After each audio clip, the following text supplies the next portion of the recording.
And what's up, everybody? Welcome back to the channel. I've had a busy afternoon, okay? I have. I was on the Our Team podcast,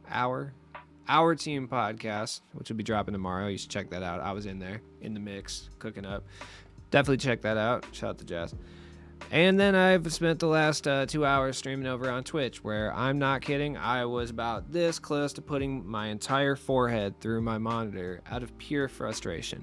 If I could take NBA 2K23, my team, and cast it into the hellfire below for all eternity, where it can sit there and think about the wrongs that it has done me, I would do it because I hate this game that much. I really do. Anyways, let's talk about the market in NBA 2K23, my team. You know, that's what you guys are here. That's the crowd pleaser. You know, cloud pleaser, I think is what I said. That sounds cooler than being a crowd pleaser. So, the market hasn't changed a whole lot, but let's look at some cards. We got the silencer set. So, let's get in the mix here. Michael Jordan. Like I said before, he's just a better version of the Ruby pre-order Jordan, if you're interested in that. I mean, this is the card for you. He's like 10,000 MT, which, like, 66 three-pointer is definitely hittable. Is it recommended? No. Is it ideal? No. But Jordan is one of the best defensive cards in the game, period. I can't talk right now because I've been talking for 4 hours straight. Leave me alone. But he is very good. You know what you're getting at this point with Jordan. Like, he's basically the same as this Jordan. There's obviously some differences, but for the most part, they're very, very similar cards, even when you look at badge count. But there's like badge differences that are kind of strange. Like this one has gold clutch shooter and gold limitless takeoff, whereas this one has Hoff limitless takeoff, which is cool, and then only bronze clutch shooter actually. I don't know, very strange. Either way, yeah. What's up, Katana? Meow meow meow. He's good. Then we got Jerry West. Jerry West, if he wasn't 7,000 MT, I would say is probably the best budget point guard in the game. But there are no budget cards this year. And that's the reality of the situation. There isn't any budget cards. Like, we don't have a card that I can point to for 2,000 MT and be like, yo, you should pick this dude up. This dude's sick. He can definitely run with the big boys. Like, we don't have those. The cheapest promo card that you can get is about 7,000 MT. Jerry West is about 8. Jerry West is good, though. Jump shot's clean, 6'2", like 89 three-point shot. He's obviously not dunking. I don't know if you looked at this man's picture and thought, yo, he should boom. I don't know what to tell you because he's not booming. But he's a good ball handler, a very good defender, obviously a good shooter, and relatively sneaky fast. Like, Hall of Fame clutch shooter, so he's going to knock down. Clutch shooter, I just feel like is a badge that, like, doesn't do anything. Maybe it makes the green window just a smidge bigger. I feel like maybe that's what it does in, like, the later portions of the game. I'm just, like, I don't know what it does when whites don't drop, you know what I mean? Probably makes the green window just a little bit bigger, I would actually say. So maybe it is a little bit more important than I'm leading on. But Jerry West is good. Is he the best card in the world? No. But as far as point guards go, he does give you an excellent mixture of being able to handle the ball, facilitate, and defend. I would say he's a perfect point guard. He just can't dunk. Like, that's it. But other than that, he's very, very good. I haven't really seen too many people use Jerry West, but I think you could do a lot worse than running Jerry West. Like, I do. Jerry West is very good. Also, like, look at this man's drip, dude. Like, my man's playing with, like, like, what is on his leg, dude? He's got some medical tape on there, dude. The little Bengay strips down there. Get a little icy hot action. Like, also, look at the hair, dude. The drip is immaculate with Jerry West. I just can't believe once upon a time Jerry West was pulling hose with hair like this. That's just insanity to me, dude. He's got like the Millard Fillmore going on, but he was pulling women probably. I don't know anything about Jerry West. All I know is he's an angry man. Then we got Robert Horry. Robert Horry is somebody I would highly recommend picking up. Robert Horry is very good. He's huge, 6'10", good jump shot. He's got clutch shooter, catch and shoot, comeback kid, corner specialist, green machine, brick wall. Not the biggest selection of gold badges, but his silver badges are good. He can even mash a little bit. He's got a little silver bully, a little back down punisher, a little silver masher. He's got blinders, guard up on silver, which if you can upgrade those, he'll definitely be good. Is he the greatest card in the world? No, but he's got good interior and perimeter defense as well at an 80 on both of them, which is fine. A little bit on the slow side, but being 6'10" with a long wingspan too, he's going to be able to get contested shots up a little bit better, especially with that silver guard up.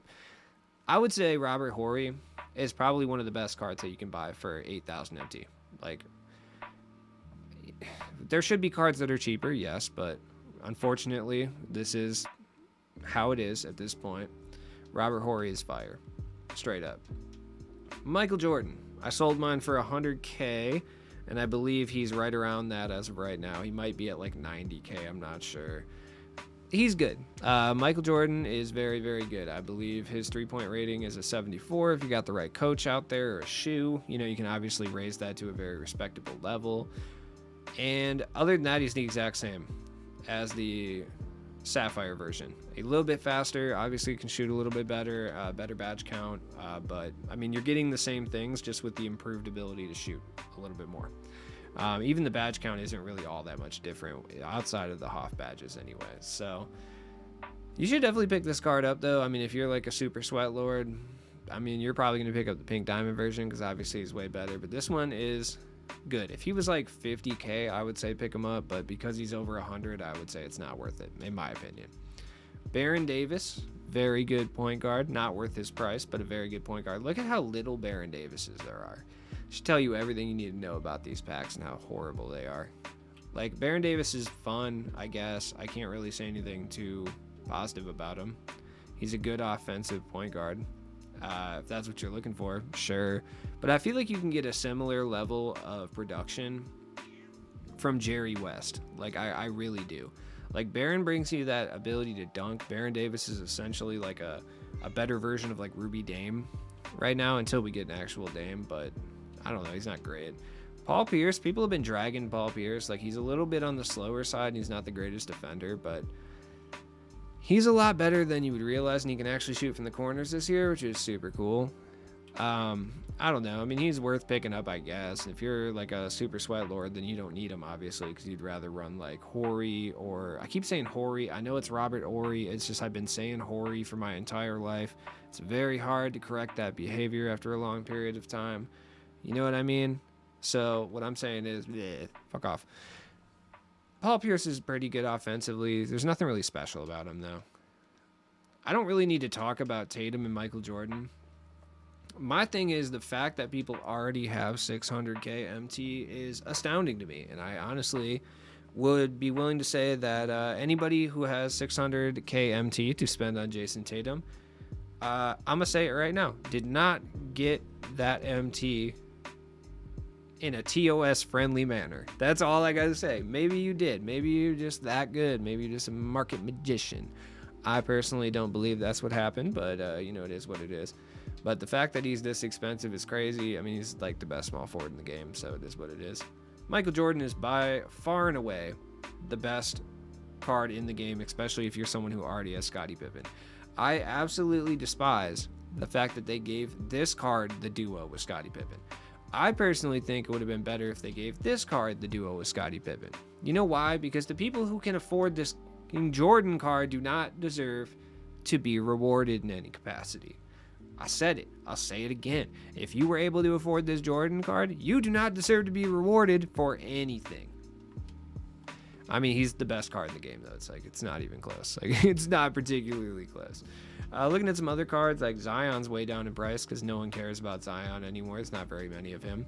Vince Carter's still super expensive for sure. I mean, he's still a top tier shooting guard. Most people have moved on to run Jordan at this point, but you're still definitely going to run into your Vince Carter faithful. Ben Wallace is good. He's essentially the exact same as Bill Russell. That release, take over Bill Russell, basically the same card. Cool. Oladipo is still very good. I feel like people have slept on Oladipo. Just you don't hear anybody talk about him, but I feel like people are still running Oladipo on the bench. He's still like a top tier shooting guard. Still so expensive. Marcus Smart has gone up in price, which I find kind of interesting, and he's still very good. I feel like he's a little bit hyped though. Danny Green is still one of my most recommended cards. I would say the two cards that I would recommend the most right now, if you can lock in for, and it might just be my play style, but if you can lock in for Kevin Love, I think Kevin Love will help you on the offensive end quite a bit, especially if you play him at center. It's going to hurt you defensively, but he'll be able to open up the floor more for you. But the other two would be Danny Green and Robert Horry. Those would be the other two guys that I would suggest. I would love to Evo up Ochai Agbaji, but I cannot seem to get steals with this man to save my life. So I have abandoned all hope of getting any of these challenges done with this guy, dude. I'm like over it. Honestly, and I'm being dead serious here, it might not be a bad idea just to buy like a badged up version of this guy. He's not really that good though. I mean, if you're gonna spend 30K on Ochai, I would just grab Danny Green. People say his jump shot's inconsistent. I don't feel that way. Karolinko's still out here. He's actually more expensive than he was before, which, whatever. It's like a couple thousand more. John Morant's still out here. I feel like people are definitely still running Ja, but I haven't run into one yet. But I've stayed away from Unlimited for this exact reason. Big Blake is inexplicably expensive. This one's got 9 Hoff badges, though. Like, I don't even know why you did that at this point. But then again, if he comes up, he comes up. But Jesus Christ. Limitless set, Steph's still expensive. I mean, he's still like the Sweat Lord point guard to end all Sweat Lord point guards for sure. Dominique is still over 100K, which is crazy. All right, now, like, on the podcast tomorrow, there's a section of the podcast where we talk about, MT bots and how MT bots are making the game a worse place because they're making every card more expensive. And I have to say that this is something I firmly agree with. I know a lot of people are going to watch this video and they're like, yeah, but 2K, blah, blah, blah, blah, it costs so much to play the game, It's just easier if we do that. And I see where you're coming from on that, but it's a problem that 2K themselves have created, honestly. So I don't really feel bad for them in any capacity. Let me solve it for you real quick, 2K. How about this? Let me just quickly solve an issue, which is not really an issue because the people who buy VC and buy packs, they're still going to do it. And they're going to do it at a higher rate. Lower the VC cost for boxes, or lower how much it costs to buy VC in the first place. $50 for a 20 box is astronomically bad. That is such a bad deal. Just lower it. Everything will be taken care of. You just lower it. Honestly, $25 for a 20 box for virtual cards is too much anyway, but like whatever. I'm willing to concede that maybe you could do $25 instead. Lower this to 100K, lower this to 45K VC. And they're going to keep it at 15,000 MT just to spite us if they ever do this. So just accept that as being a reality. But like, you're pricing people into doing the thing that you were trying to stop. It's like an inherently American thing where like, you cause the issue and then try to sell the solution.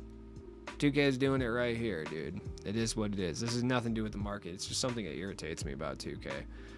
Because like, if you're somebody who, even if you're someone who buys VC, like, you buy 2K's own currency to try to open packs, it ends up harming you because you end up like having to buy more of it because you can't afford the cards because the packs are so terrible. It's like a never-ending cycle of pain. Like, has nothing to do with the market. Oh, and Bill Russell, if you thought for even a second that 2K was going to change this and make it a little bit better, you were in for a rude awakening because it's the exact same grind as Iguodala. It's the exact same grind as Lamar Odom. 7 days, and they want you to win like 100-something games. Well, let's do the math here. 135 games need to be won in a 7-day span, and they need to be from 5 different game modes. And it's just like, why? Why does it have to be 7 days? And I get it, you can stack them at the end, but who cares? Who cares? If you want to wait till the end to use a card that's probably outdated, you should just be able to do that. So whatever. If you have any boosts, now's a good time to sell shoe boosts, by the way. I would say that now is a better time than ever. Badges, I don't think are going to be reaching their apex yet.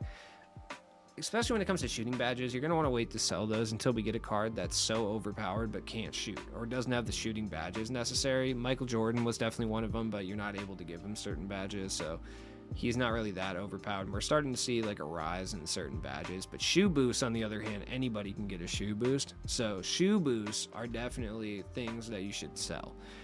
Depending on the ones you have, they're gonna be worth a while. Like, I sold a speed with ball for 10K earlier, and I think that's a good one. +3 speed with ball, you can get about 4,000 MT. So if you have a few of them in there, like I could get a quick 16,000. Well, I'm sorry, take that back.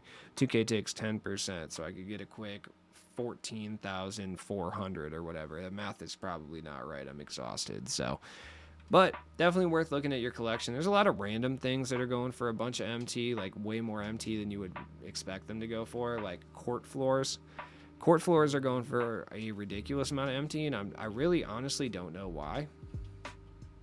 Like, I wish I could give you guys a reason as to why the court floors are going for as much as they are. And honestly, I don't know. And maybe it's collector level, but I feel like it's not, though, because I feel like it very specifically says player cards for collector level, because they have one separately for shoe colorways and then uniform and floors.